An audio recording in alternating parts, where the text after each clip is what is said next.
On the morning of January 5th, 2018, 7-year-old Dimo woke up in his room. The apartment was too quiet, so he went to wake up his mother. When he went into the bedroom, Dima saw that the bed was all red and his mother was lying with her eyes open. His father was not there, and the frightened boy tried to wake up his mother, but she did not wake up. Then Dima decided to call his father. Daddy is a policeman. He will help. This is the Defunct City channel. Subscribe to our channel and don't forget to click on the bell so as not to miss new episodes and stay up to date. Elena Verba met her future husband Sergei Guzyatnikov when she would have been 18 and Sergei was 27. At 16, Elena's father died, and in Sergei at that time, she saw support and a strong male shoulder. Money was in short supply, so she went to work very early, getting a job as a manager in a large furniture hypermarket. Sergei worked for the Gosnarko Control. He really liked Lena. She was hardworking and not stupid. In 2008 they married. 2 years later they had a son. They lived in an apartment house in the village of Goluboy near Moscow near Zelenograd.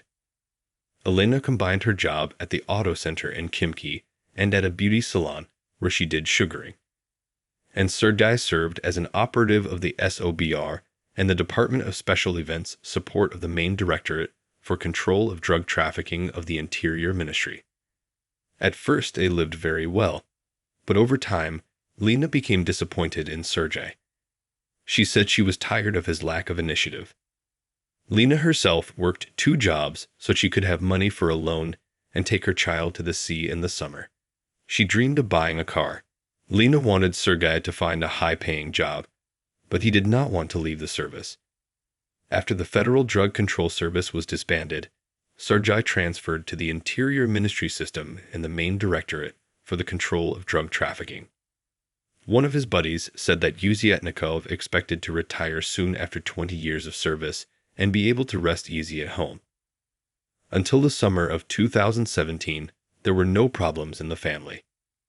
They took out a mortgage, went on vacation, and took care of the baby.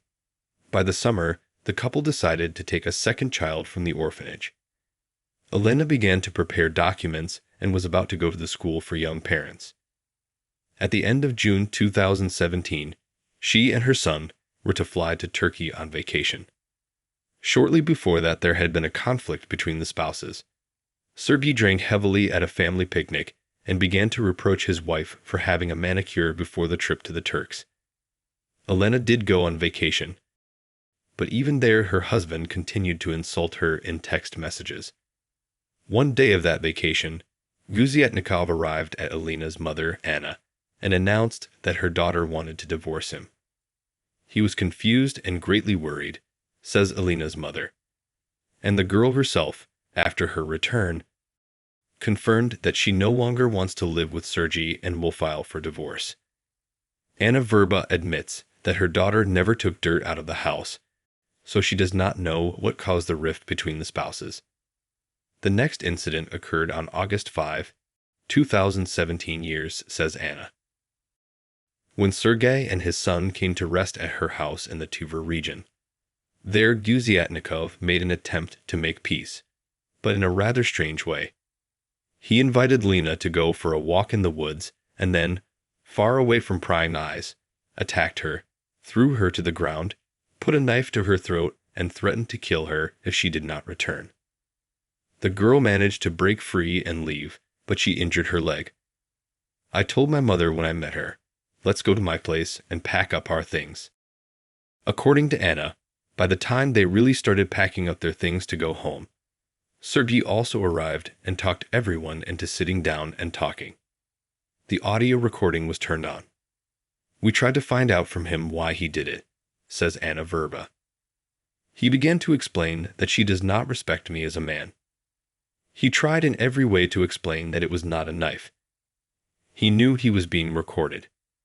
He's a cop, he understands everything. He was very afraid of this recording. And in this tape, there are just these words, "I'm afraid you'll take it all to court." The conversation was not constructive. Sergei insisted that it was necessary to save the family. During the conversation, Guzietnikov gave florid answers to the questions of the relatives. For example, he referred to the knife only as a thing or an iron. Elena Verba went to the trauma center. The doctors diagnosed sprained ankle ligaments and passed the case to the police. The policeman who conducted the checkup persuaded Elena to drop the complaint and warned her that her complaint would end her husband's career in the Ministry of Internal Affairs. In the end, the district police officer still had a conversation with Guzietnikov, after which he summoned Elena, and she wrote an explanation that she had been injured when she slipped in the woods and fell. The spouses never separated until the end, although Elena put it to the fact. It's over between them, and she will file for divorce after the new year. According to Elena's mother, they had been living in separate rooms for a long time. Elena kept talking about divorce, but Sergei delayed this decision under various pretexts. He said that it would be necessary to divide the property, the mortgage apartment, the car, and that the divorce will inevitably affect his son. Elena Verba says that Sergei even forced Elena to take a loan, saying that we will divorce, divide everything, and I want a car like yours. Then I will give you a divorce. Elena agreed. Guzietnikov himself told a different version. Relationships in the family were good, trusting. All the time, except for the last 6 months. In July of 2017, Elena began to treat him and their son differently. She practically stopped being involved in his upbringing. She began disappearing regularly, and, it seemed to Guzietnikov, spending time with other men. He claimed that he found correspondence in his wife's phone in which she was flirting with others. Elena started saying that she didn't want to live with him anymore, and that he would pay child support and never see her son again. Such conversations were very humiliating and offensive to him, since he was the only one who actually raised his son, according to him, as well as providing for him. From the end of December 2017, as he recalled, Elena began to not return home once or twice a week after work, could leave the apartment at night while he and his son slept and go out to meet a man. Guzietnikov said they had agreed to keep a joint budget, but his wife stopped paying the bills and helping support their son. According to the now former police officer, on the evening of January 4, 2018, around 22 p.m., he was walking his bulldog when he saw a gray SUV in his front yard. An unknown man was sitting behind the wheel, and Elena was in the passenger seat. He became confused and called his buddy, and then his wife, who, he said, replied that it was none of his business. But at 22 o'clock and 40 minutes in the evening she returned home. A fight broke out between them again in the kitchen, Sergei recalled, during which Elena repeated that she wanted a divorce and to take her son. The conflict between them began to escalate. The spouse claimed that there was no violence during this quarrel, and the woman herself left the kitchen to go to her room. According to him, for the past 6 months, he had been sleeping in the room with his son on the floor on the mattress. Sergei Guzietnikov recalled that he woke up to a harsh light and found his wife gone again. He texted her on WhatsApp and asked her to be back by 4 a.m., since he had to leave for work. When Elena returned, he thought she was drunk, started talking about divorce again, and began provoking him to use physical force on her. Specifically, she was stepping on him with her whole appearance, showing that she wanted him to hit her. At some point, Elena went into her room and lay down on the couch. Guzietnikov followed her. Later, forensic experts counted 57 stab wounds on the girl's body. On January 5th, Police Lieutenant Alexei Roldugin arrived on duty and began to prepare for his shift. An hour later, he saw Guzietnikov arrive. The men said hello. Roldugin did not know Sergei well, but noticed that he was somehow strangely nervous. Late, he explained. I have to go to the loo and wash my hands. Roldugin was surprised. He thought that Guzietnikov's hands were already clean and asked where he had gotten dirty. Sergei only waved him off. Another 2 hours later, Sergei received a call from his son and asked him to come over. At home, his mother cut herself badly. Then, 7-year-old Dima told his grandmother Elena Verba that he saw his mother lying on the bed covered in blood with her eyes open. Dima called his mother, but she did not answer. Roldugan volunteered to go home with Sergei. He was not himself, and they did not dare to let him go alone. In Guzietnikov's car, Alexei noticed that the carpet was stained with blood. Before stabbing his wife 57 times, Guzietnikov had spent an ordinary day with his son. They woke up, ate breakfast. Sergei helped the child do his schoolwork for the vacations. Then the two of them drove to visit Sergei's mother. On the way, they took a walk in the park. In the evening, Guzietnikov made porridge for Dima, fed him, did his homework, turned on Harry Potter for his son, and sat down to watch a movie with him. Later, according to him, Sergei went out for a walk with his dog and saw an unfamiliar car drive by in the yard of the house. His wife is sitting in the front seat, and there is a man behind the wheel. As already said, Guzietnikov got up at 4 in the morning. Elena was not yet home. He went to the bathroom, washed and dressed, and heard that his wife had returned. Let me remind you that this and subsequent events are known only from Sergei's own words, and his objectivity is highly questionable. Elena and Sergei began to argue, discussing the divorce and who the child would stay with. The woman went to her room and lay down on her bed, when she said she wanted nothing more to do with me and would take her son away. I felt a sharp attack of aggression, despair, and anger, said Sergei at the interrogation. Then Guzietnikov walked over to the closet with white doors, which stood at the entrance to the room. There, among piles of stuff and transparent plastic boxes, lay a knife. Guzietnikov walked over to his wife lying on the bed. The light in the room was off, and Sergei could only see the silhouette of women. She immediately understood everything, he recalled during an investigative experiment. Guzietnikov stabbed his wife. She began to scream, covering herself with her hands and feet. The man covered the woman's mouth and noticed that she was already weakening. When Guzietnikov stopped, Elena was lying on the bed, not moving. A burgundy streak spread across the pink flamingo bedclothes. Guzietnikov did not know what to do.